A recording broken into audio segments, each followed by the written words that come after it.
Assim diz a palavra de Deus. Primeira carta de Paulo aos Coríntios, capítulo 15, versículo 1. Eu vou ler uma vez, você lerá comigo segunda vez. Assim diz a palavra do Senhor. Irmãos, venho lembrar-vos o evangelho que vos anunciei, o qual recebestes e no qual ainda perseverais. Vocês, vamos lá? Todos comigo? Irmãos, venho lembrar-vos o evangelho que vos anunciei, o qual recebestes e no qual ainda perseverais. Pai, fala poderosamente ao nosso coração. A palavra do Senhor, ela é viva e eficaz, mais cortante que qualquer espada de dois gumes. Deus, eu quero dizer para o Senhor que eu não tenho justiça própria nenhuma, meu Deus. Ó Pai, a minha justiça vem da cruz. E a justiça de meus irmãos também. Nós não estamos aqui para defender reputação humana. Nós não estamos aqui chamando glória para nós. Nós estamos aqui para dar toda a glória a Ti, ó Deus e Pai, e a nosso grande Deus e Salvador Jesus Cristo. Portanto, Deus, lemos um texto pequeno, singelo da Tua palavra, mas extremamente poderoso para o nosso coração.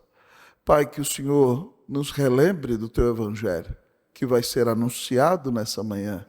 E se alguém aqui ainda não o recebeu, que receba em nome de Jesus. E que todos que aqui estão, Deus ó Pai, saiam daqui para perseverar nesse evangelho maravilhoso, porque ele é o maior presente que o Senhor nos deu, porque o evangelho é o próprio Senhor Jesus Cristo. Fala conosco, Deus, e abençoa a nossa vida. Nós oramos em nome de Jesus. Amém. Assentai-vos, irmãos e irmãs.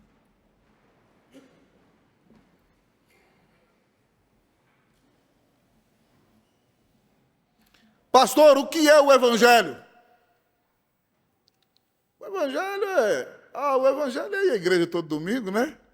Eu vou à igreja todo domingo e talvez Deus me dê uma chance no final, e aí Ele não me joga no inferno, me joga no céu. Será isso o Evangelho? Pastor, eu estou no Evangelho? Talvez você me responda, não, eu estou, meu avô estava, minha avó estava, eu estou todo domingo na igreja, não é possível que Deus vai deixar para o inferno alguém que vem todo domingo na igreja, é absurdo isso. Meu irmão, você está no Evangelho? Ah, pastor, eu estou, eu nunca roubei, nunca matei, nunca cheirei, eu ajudei a velhinha a atravessar a rua, eu sou gente boa. Se eu chegar no céu, Deus me perguntar, por que eu devo deixar você entrar no meu céu? Deus, eu sou gente fina, o Senhor tem que me aceitar aí. Será que isso que eu estou falando aqui para você é o Evangelho, querido irmão? Se você conhece as Escrituras, você sabe que obviamente não é. Então, pastor, o que é o Evangelho? O Evangelho, querido, é a belíssima mensagem de que um Deus santo, glorioso, todo-poderoso, excelso, amoroso, incomparável, criou o mundo e ao ser humano para a sua glória e para se relacionar com ele. Mas esse ser humano pecou e ofendeu a santidade desse Deus maravilhoso e o afrontou e desobedeceu às suas ordens e agora vive conforme o seu bel prazer, buscando glória para si mesmo, buscando realizar a sua própria vontade e não se submete à vontade do Senhor. E por causa disto, este ser humano merece a ira de Deus, merece que Deus o lance no inferno eterno da sua ira e merece sofrer as penas eternas porque não tem se humilhado diante da presença do Deus Todo-Poderoso. Mas o Evangelho nos ensina, além de nos ensinar quem Deus é e tudo que temos feito de errado e quem somos, Ele nos ensina que esse Deus é extremamente amoroso. E Ele se tornou homem, sem deixar de ser Deus na segunda pessoa da Trindade. O Pai enviou seu Filho ao mundo, Jesus, que obedeceu perfeitamente à lei e pagou toda a nossa dívida na cruz do Calvário, a dívida do seu povo, a dívida de todos aqueles que nele creem. O Evangelho é uma mensagem de amor, porque Deus amou ao mundo de tal maneira que deu o seu Filho unigênito para que todo aquele que nele crê não pereça, mas tenha a vida eterna. Então, ao falar quem Deus é, quem nós somos, e o grande amor de Deus ao enviar seu Filho na cruz para nos salvar, o Evangelho nos conclama ao arrependimento, por andarmos longe de Deus, por pecarmos contra Ele, e confiarmos então em Jesus Cristo como nosso único Senhor e Salvador, como o único mediador entre Deus e os homens, como o único que pode nos salvar e nos justificar no tribunal de Deus, como o único que pode nos perdoar e nos purificar de todos os nossos pecados, como o único caminho, a verdade e a vida, porque Ele nos amou e deu sua vida na cruz por nós, então nós devemos crer nele. Se você prestou atenção, eu falei 4 conceitos sobre o que é o Evangelho que você precisa entender. O primeiro conceito revela quem Deus é. O segundo conceito revela quem nós somos e tudo o que temos feito de errado. O terceiro conceito fala quem Jesus é e que Ele morreu na cruz para apagar os nossos pecados. E o quarto conceito é um chamado à conversão. E o que é conversão, pastor? É arrependimento e fé. Então, se você quer, de fato, crer no Evangelho, você precisa saber quem Deus é, quem você é, quem Jesus é, o que Ele fez por você, e se arrepender de todos os seus pecados e crer em Jesus como o único mediador entre Deus e os homens. E se você quer pregar o Evangelho, você precisa comunicar esses 4 conceitos para abençoar a vida daquele que escuta você, neste compartilhar da notícia mais maravilhosa que existe, a notícia do grande amor de Deus. Queridos irmãos e irmãs, esta carta é escrita por Paulo à igreja de Corinto, que ele plantou em sua segunda viagem missionária. É o segundo lugar em que Paulo ficou mais tempo, 1 ano e meio. E Paulo pregou o evangelho ali e houve centenas de conversões, um grande avivamento espiritual.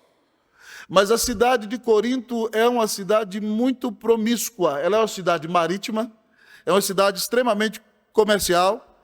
Ela está na província romana da Caia, e a Macedônia e a Caia compõem a Grécia naqueles dias. E na cidade de Corinto há um templo à deusa Afrodite. E à noite as prostitutas cultuais, sacerdotisas, descem para se prostituir com os homens. Então é uma cidade cuja moralidade é baixíssima. E as pessoas da igreja daquela cidade são caracterizadas por uma imaturidade espiritual tremenda. Paulo escreve essa carta para reafirmá-los e para que eles amadureçam espiritualmente. Lá no início do capítulo 2, ele relembra o evangelho que ele pregou. Ele diz que decidiu nada saber entre eles, senão a Jesus Cristo e este crucificado. E mais uma vez aqui, para fortalecer a maturidade daquela igreja, para que ela vença os problemas doutrinários que ela tem enfrentado, para que ela vença os problemas morais, as tentações que os crentes estão enfrentando naqueles dias. É extremamente importante que aquela igreja, queridos irmãos e irmãs, seja uma igreja fundamentada, centrada no Evangelho de Cristo. Paulo vai dizer aos coríntios que o Evangelho de Cristo traz alguns deveres para nós, apesar de nos salvar por graça, pois não existe nada que nós possamos fazer para salvar a nós mesmos. Mas o texto nos apresenta aqui nessa manhã os deveres do Evangelho. Os deveres do Evangelho. Pastor, quais são os deveres do Evangelho? O primeiro dever do Evangelho nos mostra que o Evangelho deve ser lembrado. O Evangelho deve ser lembrado. Primeira exigência, primeira responsabilidade. Primeiro dever do texto nos mostra que o Evangelho deve ser lembrado. Paulo diz no início do capítulo: irmãos, venham lembrar-vos o Evangelho. Ele trata carinhosamente aquele povo quando diz a ele, irmãos. Ele os ama como se eles fossem os seus próprios irmãos. Ele não os considera pagãos, nem inimigos. Ele os trata com amor. E ele diz, irmãos, porque vocês são meus irmãos, eu venho lembrar-vos o Evangelho que anunciei. Em primeiro lugar, o apóstolo nos ensina que o Evangelho deve ser lembrado, queridos irmãos e irmãs. Nós devemos lembrar o Evangelho todos os dias, dizia Martinho Lutero, porque nós pecamos contra Deus todos os dias. E nós muitas vezes voltamos, amados irmãos, para o modus operandi da lei todos os dias. Porque você olha para quem está do seu lado e você começa a achar que você vive melhor do que essa pessoa, você obedece mais do que ela e você começa a achar que é justo porque você talvez tenha uma atitude mais nobre do que a pessoa que está do seu lado. Então Lutero dizia que você precisa ouvir o Evangelho todos os dias para que você se arrependa dos seus pecados, todos os dias. É por isso que Paulo diz que o evangelho tem que ser lembrado. Tudo que é bom, irmão, precisa ser repetido. Quando você estuda a pedagogia hebraica, você estuda o Antigo Testamento, a pedagogia judaica, ela é caracterizada pela repetição. Ela diz que você tem que repetir a palavra de Deus para o seu filho, repetir quando ele deitar, repetir quando ele sentar na mesa, repetir quando ele andar no caminho, repetir quando ele entrar dentro de casa. O segredo do ensinamento judaico é a repetição. Por isso eles memorizavam toda a palavra de Deus. E Paulo, como um grande teólogo e um grande judeu que teve a melhor educação judaica, a primeira coisa que ele nos diz sobre os deveres do evangelho é que o evangelho deve ser lembrado. O evangelho deve ser repetido. E tanto é assim, querido amigo e irmão, que quando você abre a Escritura, você vê quantos livros que repetem o evangelho? 27 livros no Novo Testamento. E 39 no Antigo apontam para o evangelho. Os próprios evangelhos, como gêneros literários, demonstram isso. O gênero literário evangelho tem 4 deles na Bíblia. O primeiro é o evangelho de Mateus, que apresenta Jesus como rei, o Messias prometido aos judeus do Antigo Testamento.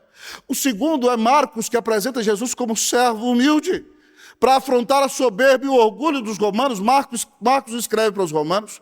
O terceiro é Lucas, que apresenta Jesus em sua plena humanidade, dependência do Espírito Santo e dependência do Pai. Por isso Jesus ora mais no evangelho de Lucas do que em todos os outros, porque no evangelho de Lucas, Lucas apresenta Cristo como homem. Mas se você olha para o evangelho de João, João com grande galardia, graça, com a melhor teologia, nos apresenta que aquele homem não é qualquer homem, ele é o próprio Deus. Quando ele diz que no princípio era o verbo, e o verbo estava com Deus, e o verbo era Deus, ele está dizendo que Jesus Cristo é o Deus eterno, que é um com o Pai desde a eternidade, e sem ele nada do que foi feito se fez. Ele é Deus homem. Os 4 evangelhos repetem o evangelho de maneira diferente. Mas se você sai dos evangelhos, você vai para Atos dos Apóstolos, e aquele livro maravilhoso nos mostra o que acontece quando há um avivamento do evangelho. O evangelho é pregado e chega até os confins da terra. Romanos, queridos irmãos e irmãs, é o maior argumento teológico a favor do evangelho. Alguns autores chamam Romanos de o 5º evangelho, porque Paulo trabalha com grande profundidade e teologia brilhante, nos apresentando a incomparabilidade do evangelho de Cristo. Essa carta de 1 Coríntios nos mostra como o evangelho pode mudar a vida de uma igreja problemática e imatura. A segunda carta aos Coríntios, Paulo mostra que esta igreja problemática deveria respeitá-lo, porque ele era apóstolo enviado em nome do evangelho. A carta aos Gálatas, amados irmãos, é um golpe naquela igreja que foi a primeira plantada por Paulo e abandonou o evangelho e agora está achando que para ser salva tem que obedecer à lei. Efésios é um exemplo maravilhoso do que significa uma igreja centrada no evangelho. Filipenses mostra como o evangelho consola uma igreja perseguida e pode trazer alegria e paz ao coração. Colossenses nos mostra o evangelho, nos mostrando, queridos irmãos, que Cristo é o centro da história, Cristo é o centro do mundo, Cristo é o centro da vida, Cristo é o centro da Escritura, Cristo é o centro de tudo que há no crente, Cristo é o centro de tudo. 1 Tessalonicenses nos mostra na prática como uma igreja que experimentou o avivamento do evangelho. 2 Tessalonicenses revela como é uma igreja que crê no evangelho e espera a volta do Senhor. Em 1 Timóteo, Paulo ensina seu filho na fé a ser um pastor que repreende o erro e rejeita os inimigos e pastoreia a igreja centrada no evangelho. Em 2 Timóteo, ele renova o chamado de Timóteo, dizendo que ele está morrendo e Timóteo tem que reavivar a pregação do evangelho e o amor por Jesus. A Tito, Paulo ensina como deve viver cada classe de crente que se fundamenta no evangelho. Eu vou ficar só em Paulo, não vou falar de tudo não. Em Filemão, Paulo mostra como o evangelho pode entrar na vida de alguém e perdoa até aqueles que os traíram, que o abandonaram e lhe trouxeram prejuízo financeiro. Toda a Bíblia fala do evangelho. Então, se toda a Bíblia fala do evangelho, é por isso que eu repito o evangelho todos os domingos neste púlpito.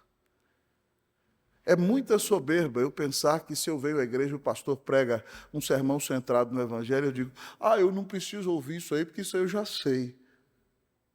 você está demonstrando que ainda não é tão humilde como o Evangelho exige que você seja. Você precisa ouvir o Evangelho. Mas é por isso que você, como crente, precisa repetir o Evangelho para si mesmo. Quando você, querido amigo e irmão, está deprimido, se sentindo um coitadinho, pobrezinho, você precisa pregar para você dizendo: eu fui amado por Deus antes da fundação do mundo, escolhido soberanamente por Ele, por graça. Ele mandou Cristo para morrer por mim, me deu o Espírito Santo. Alegre-se, pregue para si mesmo. Mas quando você está soberbo, está se achando bom demais, você tem que pegar o Evangelho e aplicar a você, olhar para o espelho: ei, miserável pecador, se Deus fosse te tratar como você merece, você estava no inferno. Você tem que falar: então, agradeça a Deus porque Cristo te amou e deu a vida na cruz por você. E quando você começa a achar que tem justiça própria, Deus te mostra que você é todo errado e não é perfeito. Então você tem que confiar no Evangelho para não desesperar e ter esperança de viver. Você precisa repetir o Evangelho para si mesmo todos os dias. Mas, marido, você precisa repetir o Evangelho para sua esposa, dizendo para ela: querida, eu quero amar você como Cristo amou a igreja e deu a vida na cruz por ela. Eu oro para que Deus me permita dar a vida na cruz e sofrer por você, se necessário for, querida.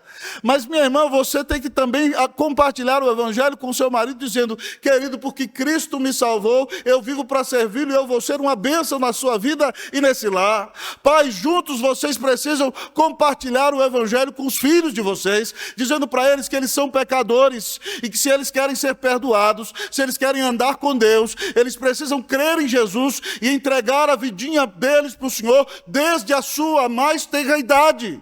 Jovem, você precisa repetir o Evangelho para os seus amigos que não têm Cristo, porque eles estão debaixo da ira de Deus, achando que são felizes, vivem enganados e caminham a passos largos para o inferno. Irmãos, nós temos o Evangelho que pode salvar, que pode transformar, que pode mudar a vida do pecador.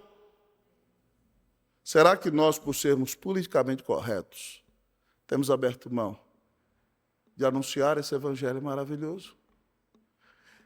Eu gostaria de dizer para você que não existe igreja sem Evangelho, não existe crente sem Evangelho, não existe salvação sem Evangelho. Então é por isso que nós devemos nos lembrar do Evangelho. O salmista, quando está num momento muito difícil, buscando a restauração de Jerusalém, lembra da grande salvação que Deus lhe deu. É um exemplo para nós. Quando o Senhor restaurou a sorte de Sião, repita comigo, ficamos como quem sonha. Então a nossa boca se encheu de riso e a nossa língua de júbilo. Então entre as nações se dizia: grandes coisas o Senhor tem feito por eles. Com efeito, grandes coisas fez o Senhor por nós.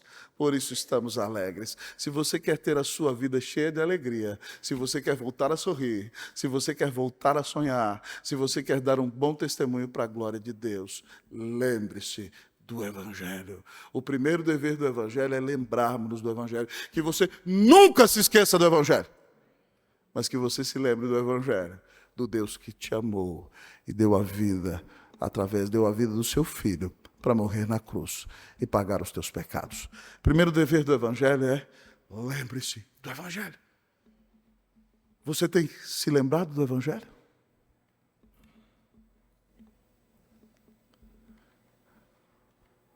Pastor, qual será então o segundo dever do Evangelho? O texto nos apresenta os deveres do Evangelho. Qual será a segunda exigência do Evangelho para mim? O primeiro dever do Evangelho é: lembre-se do Evangelho. Mas o segundo dever do Evangelho que o texto nos apresenta é: anuncie o Evangelho.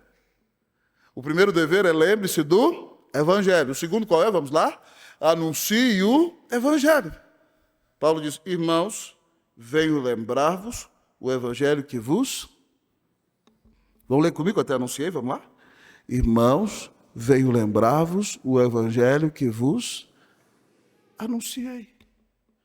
Eu tenho ouvido, irmãos, durante décadas, pregadores dizendo que há uma frase que pertence a Francisco de Assis, mas eles não citam a fonte, e a frase, infelizmente, não é verdadeira, porque eles dizem assim: Francisco de Assis disse: pregue o Evangelho sempre, se necessário, use palavras. Bonita a frase, né? Não é bonita? Fala sério. pregue o evangelho sempre, se necessário, use palavras. Só que ela é uma falácia. Porque é impossível pregar o evangelho sem anunciar palavras. A palavra euangélio, no grego, significa boa notícia. O evangelho é um anúncio. O evangelho é uma mensagem. O evangelho tem que ser proclamado. É impossível anunciar o evangelho de boca fechada. É ilógico. É um contrassenso.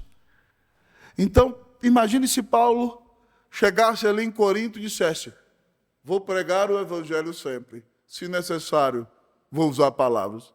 Ninguém se converteria. Para pregar o evangelho, é imprescindível anunciar, usar palavras. E você já ouviu o que Paulo pregou ali em Corinto. Ele pregou que Deus é santo, que nós somos pecadores, que Deus amou o seu povo e mandou Jesus para morrer na cruz. E que todo aquele que se arrepender e crer em Cristo Jesus será salvo. Paulo relembra aos coríntios o evangelho que ele anunciou. Em 1 Coríntios capítulo 2, versículo 2, ele diz: porque eu decidi nada saber entre vós, senão a Jesus Cristo e este crucificado. Ele não pregou Jesus como um mero filantropo, ele não pregou Jesus como uma boa pessoa, ele não pregou Jesus como um reformador social, ele pregou a Jesus Cristo como Cristo crucificado. Porque para satisfazer a dívida que nós tínhamos diante de Deus, Cristo teve que ser sacrificado para pagar o meu pecado. Por isso ele foi crucificado. Essa é a mensagem que Paulo pregou ali. E ao olharmos para o testemunho do apóstolo, nós aprendemos que o segundo dever do evangelho é anuncie o evangelho. Irmãos, isso é tão importante, sabe por quê? A Bíblia diz que a fé vem pela pregação. E a pregação pela palavra de Cristo. Você só é crente porque alguém te ensinou, alguém te trouxe à igreja e você ouviu centenas, milhares de sermões. E Cristo fez uma obra maravilhosa no seu coração.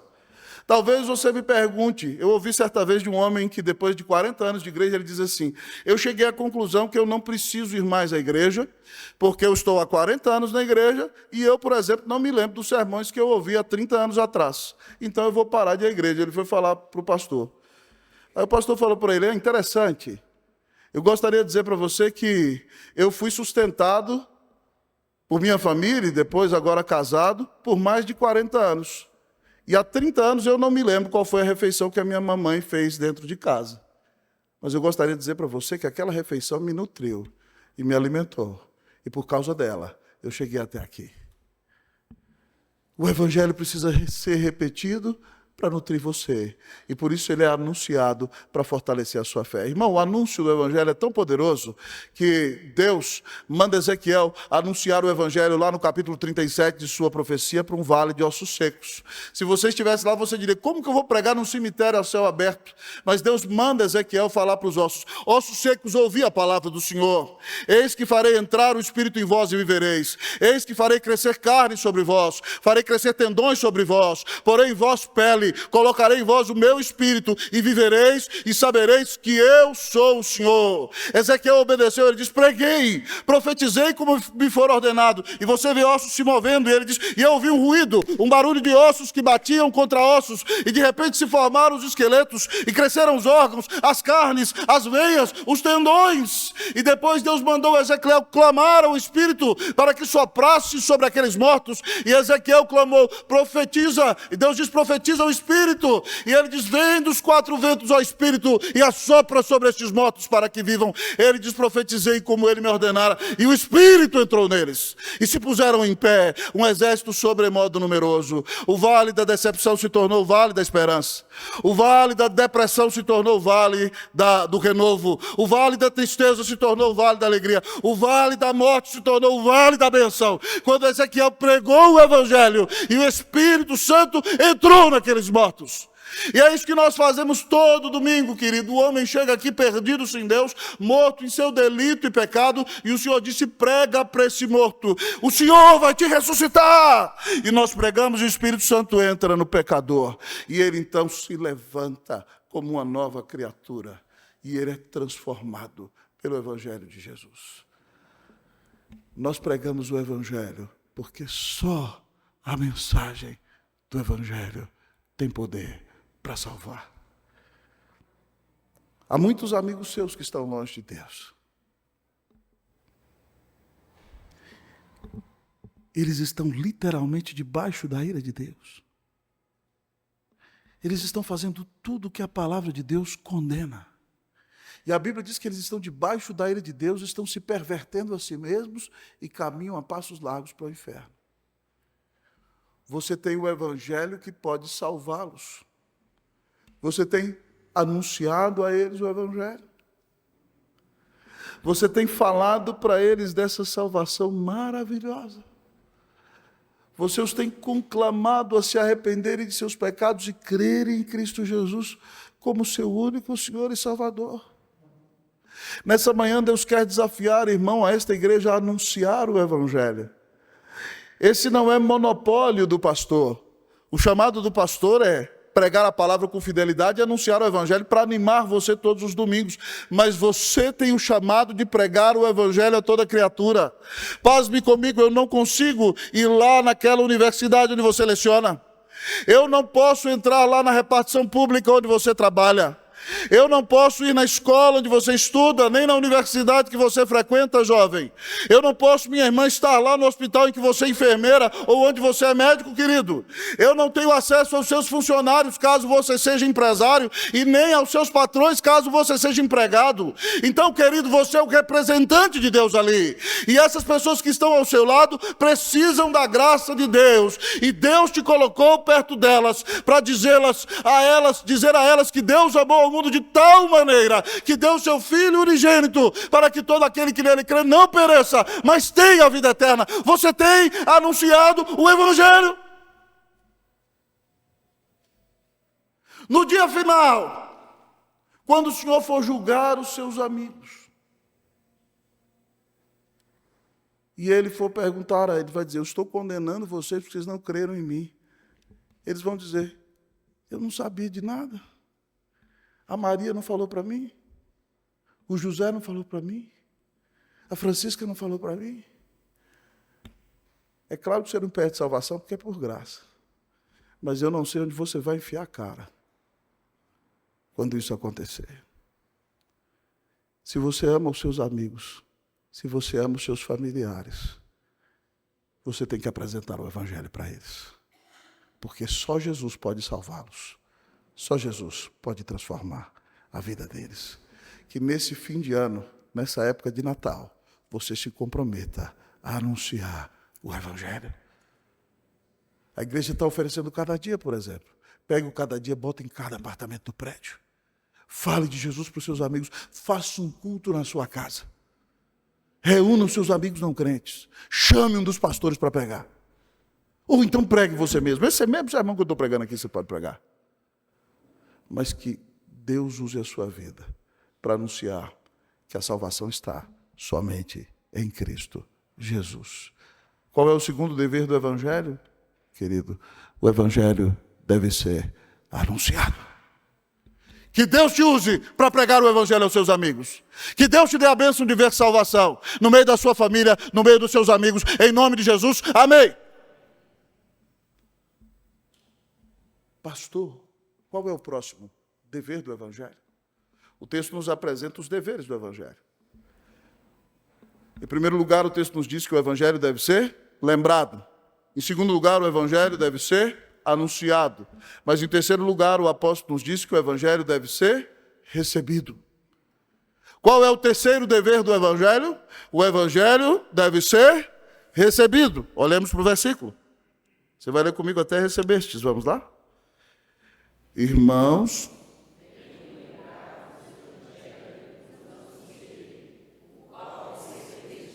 até no qual recebestes.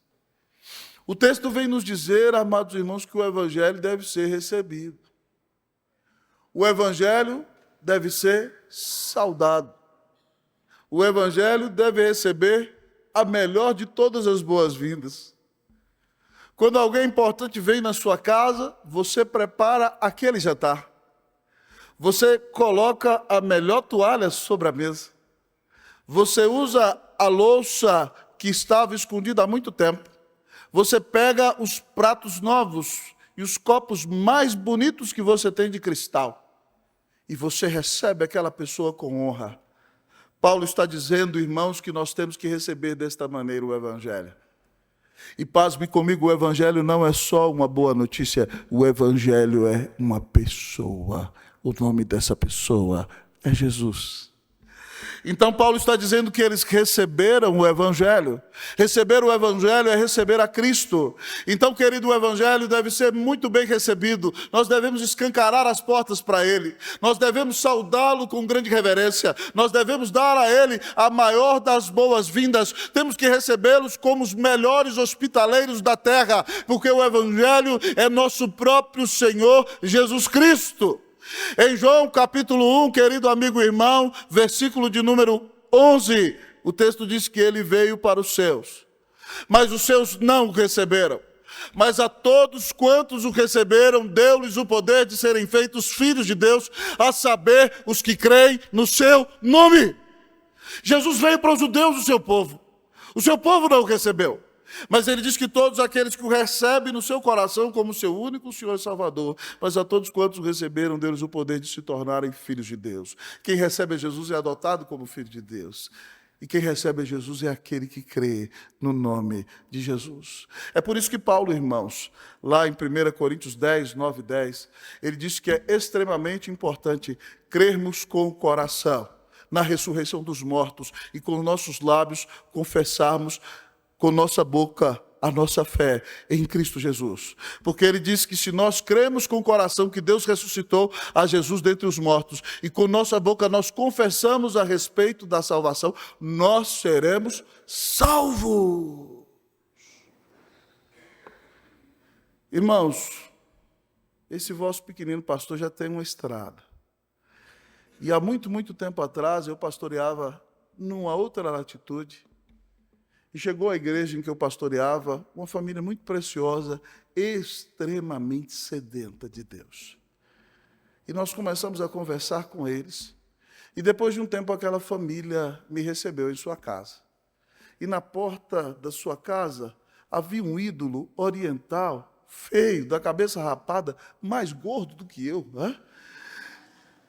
Daqui a pouco não vai me acusar de gordofobia, eu sou gordinho, tá? E eu, cheio de intrepidez naquele dia, com amor por aqueles irmãos, falei, irmão, para que serve isso daqui? O que isso aqui vai fazer pela sua vida? Que diferença isso faz para você? E nós começamos a conversar. E eles ouviram o Evangelho. Deus entrou na vida deles, irmãos. Eles se arrependeram de seus pecados. Foram perdoados. Para a honra e para a glória do nome de Jesus, aquela irmã se tornou uma evangelista poderosíssima. A repartição pública em que ela trabalhava, todo mundo recebia Bíblia, recebia livro que a gente editava, recebia folheto. Ela falava de Jesus para todo mundo, a vida dela foi mudada. Ela anunciou para os filhos, anunciou para a mãe. O marido dela foi transformado, se tornou um dos líderes da igreja. É professor, alguém que ensina a Escritura, vidas mudadas, vidas que têm honrado o nome do Senhor Jesus. Tudo porque eles entenderam que ninguém é salvo por causa de suas próprias obras. Tudo porque eles entenderam que a Bíblia ensina que não existe essa conversa de reencarnar-se depois, porque a Bíblia diz que ao homem está permitido morrer uma só vez e depois disto veio o dia do juízo. Então, querido amigo e irmão, ela entendeu tudo isso, ela entendeu que não existia uma possibilidade de um aperfeiçoamento pessoal por meio de uma vida ética íntegra para se reencarnar melhor. Isso não existe, isso é uma falácia para mostrar que você não precisa de Cristo. Então ela entendeu que o homem é pecador e só pode ser salvo se Deus mandar o Filho dele para morrer na cruz para pagar o seu pecado. E se o homem se arrepender e crer na obra que Jesus fez, então ele será salvo, terá a vida eterna, terá paz com Deus. Aquela irmã entendeu essa mensagem e ela não pôde se calar. Ela falou de Jesus e ela foi um instrumento para que outras pessoas recebessem a salvação pela graça mediante a fé. Quando alguém recebe o Evangelho, além de ter um lugar garantido nos céus, a vida dessa pessoa é transformada. O Senhor enche a vida dessa pessoa da verdadeira paz e da verdadeira alegria do céu.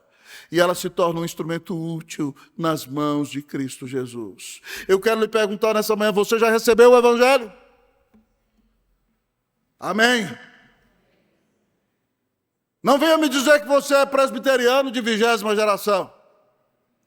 Não venha me dizer que você está na Igreja Unida há 50 anos. Isso, amados irmãos, me aterroriza. Eu cresci numa igreja presbiteriana, irmãos. E quando eu era menino, eu vi de um senhor que frequentou a nossa igreja a vida inteira e tinha 80 anos. E não tinha feito a profissão de fé. Porque não tinha certeza. Eu falei, meu Deus do céu, como é que alguém pode frequentar uma igreja 80 anos e ir para o inferno? Aquilo me aterrorizava. E eu gostaria de dizer a você que você pode frequentar uma igreja 80 anos. E se você não se arrepender de seus pecados e não crer em Cristo Jesus, e não tiver certeza da sua salvação, você vai enfrentar a ira de Deus na eternidade.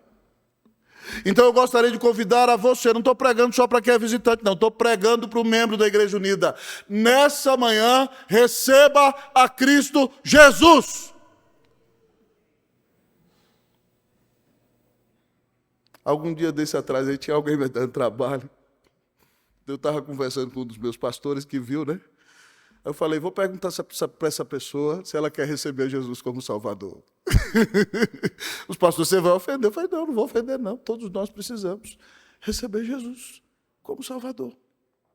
Você já recebeu? Hoje Deus está te dando a maior oportunidade da sua vida. Se você ainda não recebeu Cristo, arrependa-se dos seus pecados, peça perdão ao Senhor por sua vida indigna e diga a Deus, eu coloco minha esperança somente em Jesus. Eu creio nele, eu recebo, eu me entrego totalmente a ele. Eu quero reafirmar que Cristo é o maior amor da minha vida. Ele é o meu único Senhor e Salvador. Nele eu confio, nele a minha alma descansa, nele eu tenho toda a minha esperança. Que evangelho maravilhoso é o evangelho de Cristo. Você nunca imaginou que um versículo tão pequenininho tinha tanta coisa para você. Mas talvez você me pergunte nessa manhã, conforme a Giovana sempre faz, pastor, qual é o último dever do evangelho? Para falar o último, você vai ter que me dizer qual é o primeiro. O primeiro dever do evangelho é que o evangelho deve ser. E o segundo dever do evangelho é que o evangelho deve ser. O terceiro dever do evangelho é que o evangelho deve ser. Mas em último lugar, o nosso texto nos diz que o evangelho deve nos levar à perseverança. O evangelho deve nos levar à perseverança. Em quarto e último lugar, o evangelho deve nos levar a perseverar. Eu vou ler o versículo todo, leiam todos comigo, vamos lá? Irmãos, venho lembrar-vos o evangelho que vos anunciei, e no qual ainda perseverais. O evangelho deve nos levar a perseverar. Irmãos, Paulo, em Tito, ao falar da graça salvadora na nossa vida, ao falar da presença do evangelho na nossa vida, ele diz o seguinte: porquanto a graça se manifestou salvadora a todas as classes de pessoas da igreja. Ele diz a todos os homens, está falando de jovens, de velhos, de homens, de mulheres, de adultos e de crianças. Esse é o contexto, quando ele diz isso a todos os homens. Então ele diz, porquanto a graça se manifestou salvadora a todas as classes de pessoas, a todos os homens, educando-nos para que, renegadas a impiedade e as paixões mundanas, vivamos no presente século sensata, justa e piedosamente, aguardando a bendita esperança e a manifestação gloriosa de nosso grande Deus e Salvador Jesus Cristo. Paulo nos diz, irmãos, que o evangelho não deve ser só recebido, e agora eu digo assim, agora eu resolvi meu problema com Deus, estou de boa, estou perdoado, agora eu vou cair na gandaia. Não, Agora, deixa a vida me levar, a vida leva eu. Não. Paulo está dizendo que o Evangelho nos leva a perseverar. Não adianta você dizer que creu. Não adianta você dizer que fez a profissão de fé. Não adianta você dizer que veio à igreja, se você vive como um ímpio, se você vive traindo a sua esposa, se você é um estelionatário, se você é um mentiroso, se você vai para uma festa do mundo e é mais cachaceiro do que o pior ímpio que não tem Jesus. Não adianta, não adianta. O Evangelho me leva a perseverar. É uma ilusão eu dizer somente uma vez salvo, salvo para sempre, se essa salvação, querido amigo e irmão, não se manifesta na minha vida a cada dia. Uma das doutrinas maravilhosas da graça que nós defendemos, amados irmãos, é que o eleito de Deus, pela graça de Deus, vai perseverar. É claro, querido irmão, que um crente pode tropeçar. E é claro que às vezes um crente pode se esfriar tanto, a ponto de passar até um tempo fora da igreja. Mas se ele é verdadeiramente de Cristo Jesus, o Espírito Santo, onde ele estiver, vai humilhá-lo, vai quebrá-lo, vai levá-lo ao sofrimento, e ele vai se arrepender, e tal como o filho pródigo que traiu seu pai, vai dizer: na casa de meu pai todos comem com fartura, e eu aqui morro de fome, já sei o que farei, irei para o meu pai. E quando você estiver voltando para o seu pai verá você vindo ainda longe, e ele correrá a você, ele te beijará, ele colocará um anel no seu dedo, ele colocará uma sandália nos seus pés, ele vai te botar a veste da justiça de Cristo, ele vai dizer: celebremos, porque esse meu filho estava morto e reviveu, estava perdido e foi achado. Se você é de Jesus, ainda que tropece, você volta. Se você é de Jesus, você vai perseverar até o dia final. Paulo diz a eles que eles têm que perseverar no Evangelho de Cristo. Para mim, meus irmãos, um dos maiores exemplos de perseverança é o monge alemão Martinho Lutero. Martinho Lutero, filho de Hans Luther, um homem de origem pobre, que foi mineiro, e por conseguir pedras preciosas melhorou de vida, quis dar uma excelente educação para o seu filho mais velho, matriculou Martinho Lutero no direito. Enquanto Martinho Lutero estudava direito, na adolescência ele estava fazendo uma viagem e houve uma grande tempestade, raios caíam do lado dele, ele entrou em desespero e disse: Santana, me ajuda! E ele prometeu: Santana, se eu for salvo dessa tempestade, eu vou virar monge. E aí ele foi salvo. E ele, turrão que nem o pai dele, se tornou monge. O pai dele ficou irado, porque o pai dele queria que ele fosse advogado para melhorar a condição da família. E ele entrou para o mosteiro. E foi estudar com os agostinianos. Mas Lutero não tinha paz na sua consciência. Ele sabia que ele era um miserável pecador. E ele, para tentar buscar a salvação por si mesmo, ele fazia as penitências 3, 4 vezes mais que os seus amigos. Ele chegou a subir escada de igreja de joelhos. Ele fazia jejuns terríveis. Ele, nas noites geladas da Alemanha, dormia sem cobertor para sofrer, achando que conseguiria buscar a salvação pelo seu próprio sofrimento, tentando pagar sua dívida. E um dia alguém perguntou ao jovem monge Martinho Lutero: Lutero, você ama a Deus? Ele diz: o quê? Estudante de teologia, já entrando no doutorado. Você me pergunta se eu amo a Deus?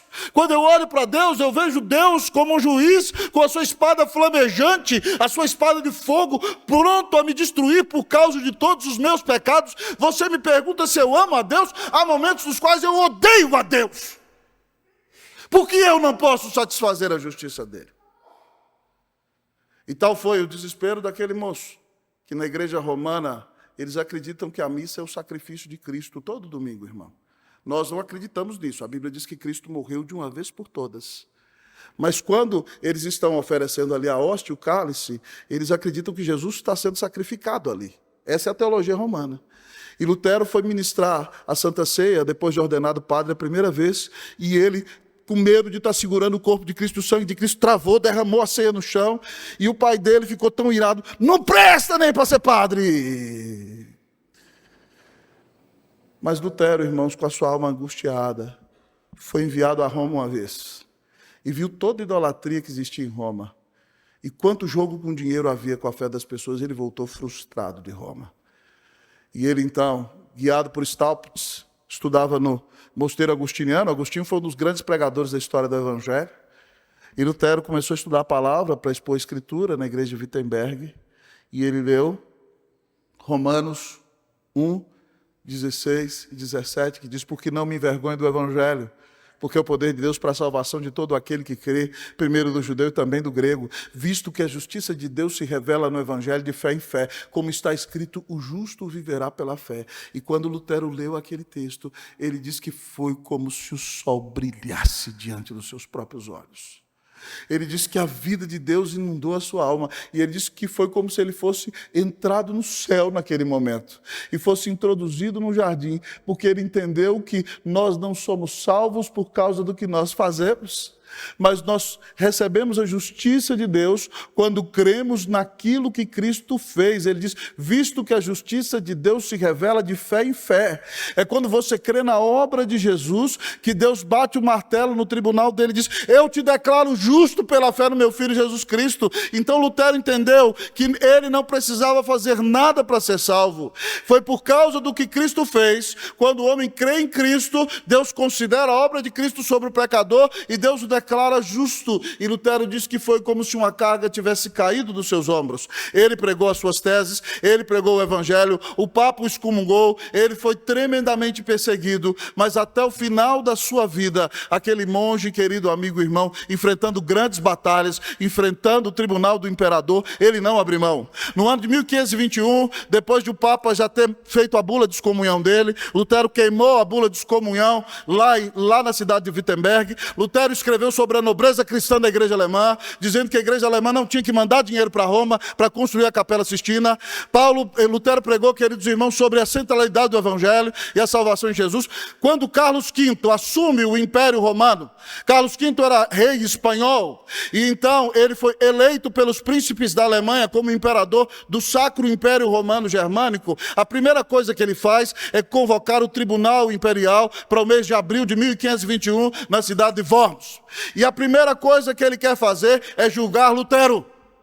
Ele manda Lutero vir para o tribunal, prometendo a ele um salvo-conduto, que ainda que seja condenado, ele não vai ser preso naquele momento. Ele vai poder voltar para casa. Lutero entra dentro de uma carroça e viaja 500 quilômetros dentro de uma carroça. Só que agora Lutero não é mais um monge desconhecido, irmãos. Ele é o pregador que trouxe a igreja de volta para o Senhor. Então, quando ele passa nas cidades da Alemanha, tem cartaz desenhado Lutero, e o povo grita, Lutero, Lutero! A Alemanha inteira estava torcendo por Lutero. E quando ele chega, queridos, a Worms, a cartaz na cidade, o povo, Lutero, Lutero, Lutero, Lutero! Ele se tornou um herói do Evangelho da Alemanha. E ali então, se eu não me engano, no dia 13 de abril, Lutero, queridos irmãos, chega no Tribunal Imperial, são colocados os livros dele sobre uma mesa, o imperador está sentado num tablado, lá em cima, e o representante do Papa pergunta para ele, Lutero, esses são seus livros? Ele diz, sim, são meus livros. Ele vira e fala, Lutero, sob pena de perder a própria vida, você está disposto a se retratar de tudo que escreveu contra a Santa Igreja Católica Romana e se arrepender de seus pecados? Se você se retratar, você receberá o indulto e o perdão real e celestial. Mas se não, a espada da justiça cairá sobre você e você terá que pagar duras penas. Lutero tentou argumentar a teologia, ele falou assim, cala a boca, Lutero, você não veio aqui para argumentar. Você só tem que se dizer se retrata ou não se retrata.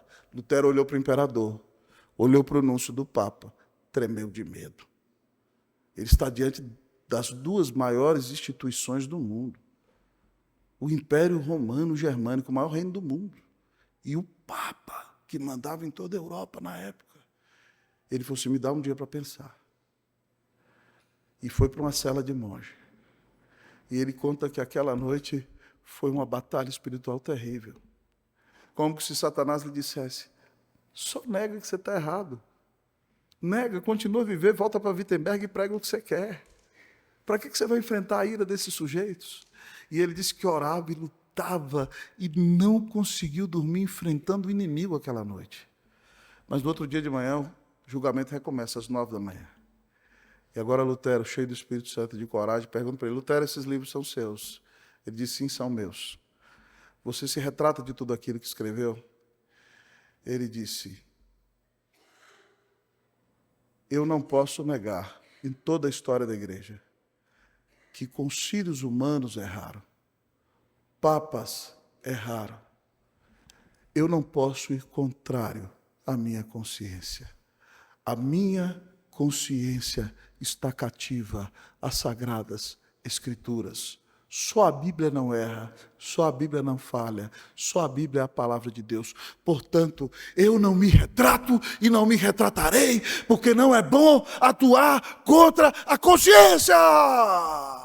Houve um alvoroço naquele auditório.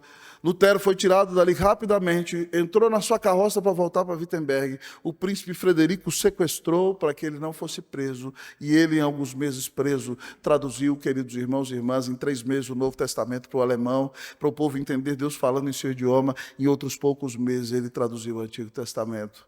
Mas eu sou grato a Deus, irmãos, porque diante do risco de perder a vida, Deus levantou aquele homem para perseverar.